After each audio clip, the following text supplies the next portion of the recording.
Hello and thanks for joining us on this Wednesday. I'm Jurnee Taylor and here are some of the headlines we're following today. North Little Rock officials are still looking for answers after Brock Welch was killed just weeks ago. How you can help with the investigation in just 3 minutes. More Americans are headed back to the gym in person in the new year. I'm Bradley Blackburn with the top fitness trends for 2023. And if you're still using your favorite cousin's Netflix password, time's just about up. Netflix is ending free password sharing in weeks. We'll tell you when just ahead. And it's been an eventful past 24 hours for the folks up in Northwest Arkansas. They got a winter wonderland. Right now, we're taking a live look at the area near mile marker 91. That's near the Bentonville interchange on I-49. I also want to go out to meteorologist Nathan Scott. I know viewers have been sending us some good pictures. Let's take a look. Nathan, what do you have? Hey, Jurnee, take a look at these pictures. Once again, the higher elevations, they were the jackpot areas. This is from the Dabney, Van Buren County area, which is western parts of Van Buren County. Nice. Look at the snow coating the trees. I mean, that looks like a postcard. And some people ended up with over a foot of snow. I'm going to have more of those accumulations coming up. But look at this one. Mount Nebo State Park. Scott sending in that photo to us. Wow. That does look like a postcard. You want to be in that cabin, right? Absolutely. Well, you can't get there because Mount Nebo is pretty much blocked. Highway 155 is just a nightmare at this time. So don't even try to head to Mount Nebo. That's about 1,300 feet above sea level. That's why they saw the snow. And look at this, because it was great snowmen making snowballs. Perfect snow for that. And we've got a family here. That photo is sent in by Katie of Quitman in Cleburne County. Look at these snow totals though, Jurnee. I mean, we saw over a foot of snow in some locations. That snow certainly did add up once again over the higher terrain as expected. Here in Little Rock, we didn't see anything. I am actually very sad about that. When I walked out of the house this morning, I was walking in like wet grass and puddles. No snow at all. And I'm like, man, I wish I was in Northwest Arkansas this morning. Yeah, the temperature never dropped below freezing here. So therefore, the snow, even if it did fall while you were sleeping, it didn't accumulate. But I definitely want to put a call out there because locations that saw a foot of snow or more, I want to see proof of that. I want to see a yardstick in the snow. Send that picture in my direction. If you're watching us in Searcy County, Newton County, look at that. Mount Judy, around 13 inches of snow, according to this report. And snow even added up in Cleburne County as close as 3.5 inches into parts of Conway County. So once again, we've been getting so many pictures, and we thank you for all the pictures you've been sending in our direction. Keep them coming. 501-376-1111 is how you get them to us. Radar loop, it's all quiet. It's going to stay quiet out there through the rest of the day. And we've had a bit of sun break through Pulaski County. We'll call partly sunny to mostly cloudy skies.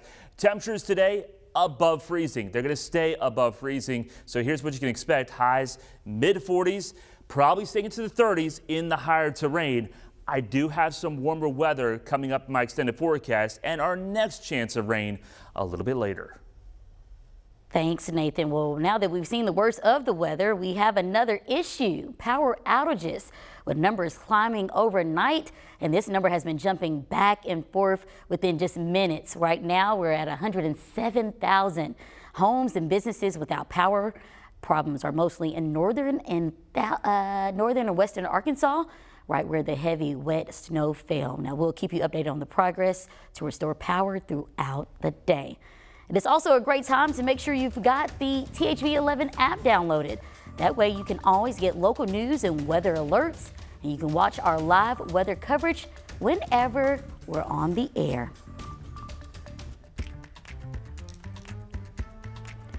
Well, this afternoon, North Little Rock police need your help finding the killer of a North Little Rock man. 27-year-old Brock Welch was found dead on January 2nd after going missing earlier that week. The Welch family and investigators have questions surrounding Brock's death. If you have any information, you're asked to reach out to North Little Rock Police. Central Arkansas Crime Stoppers is now offering up to $10,000. And that award for information that leads to the arrest and conviction of Brock's killer. Vice President Kamala Harris is traveling to Monterey Park, California today to meet with the community and mourn the victims of the mass shooting at a dance studio that left 11 people dead.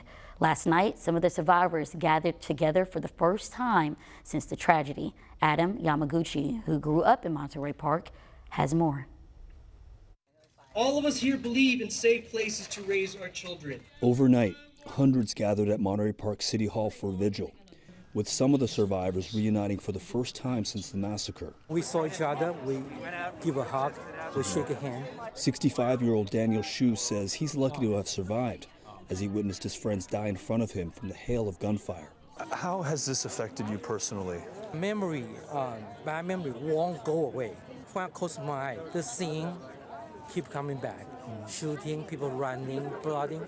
At the Star Dance Studio, investigators recovered 42 empty shell casings and continue to search for clues as to why the 72-year-old attacker shot up a ballroom dance hall he frequented before fleeing the scene and later died from a self-inflicted gunshot wound in his van. We hope to find a motive, but it's the one question we may never have an absolute for.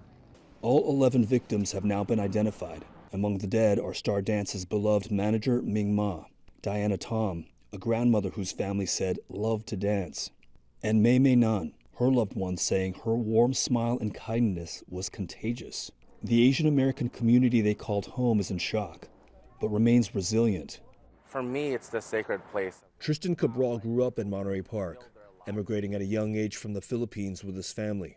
This neighborhood is special because Monterey Park has been a haven of acceptance for Asian immigrants like his family. The other kids understood what it was like to live with immigrants, that they understood what it was like to take different types of food to school, and there wasn't this like, oh, that's weird. Cabral says his love for his hometown has only grown since the weekend's tragedy. Do these streets feel any different to you?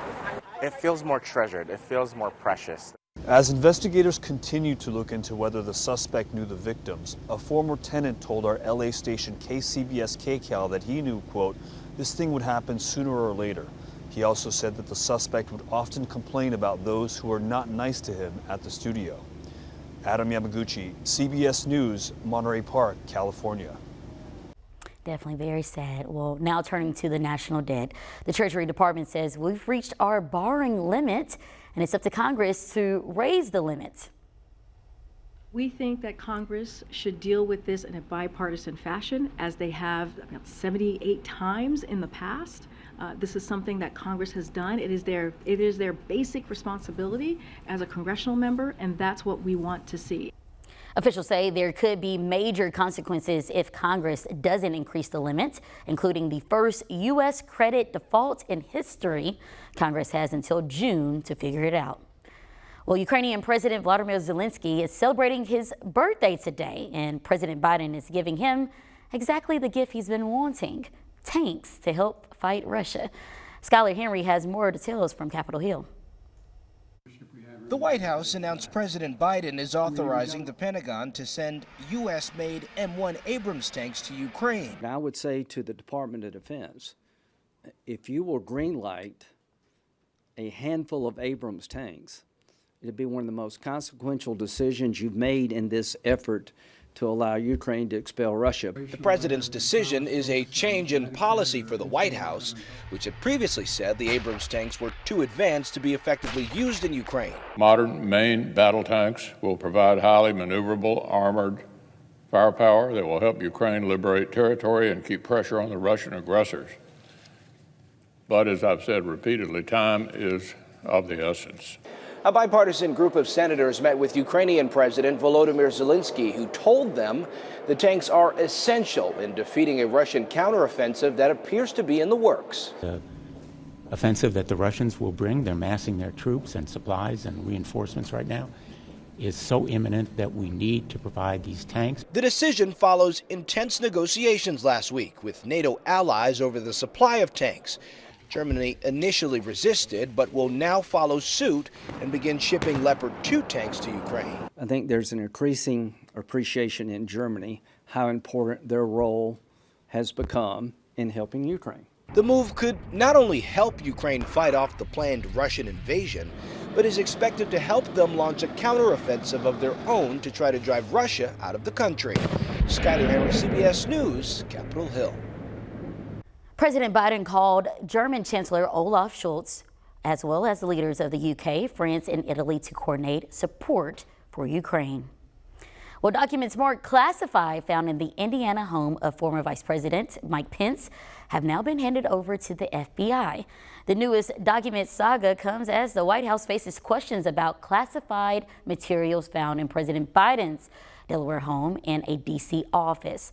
The documents from Pence turned up after Pence sat down with CBS News and expressed confidence that he did not have any in his possession. Now, days after that interview, a lawyer located the classified papers after checking the home at Pence's request. Well, we're close to the end of the first month of the year. How are you doing on those fitness goals? We will have more about how the trends are for Americans and how they're sticking with them in 2023. Nathan. And we're seeing some sunshine around parts of Central Arkansas this afternoon. That's going to warm us up a little bit. I'll have more on how warm it's going to get today and also have the highest snowfall totals in the state. We have it for you. Take a guess. Jurnee, you want to take a guess on what it could be? Ooh, not yet, not yet. It's going to be in the higher terrain. That's the big hint. All right, we'll be back with more coming up.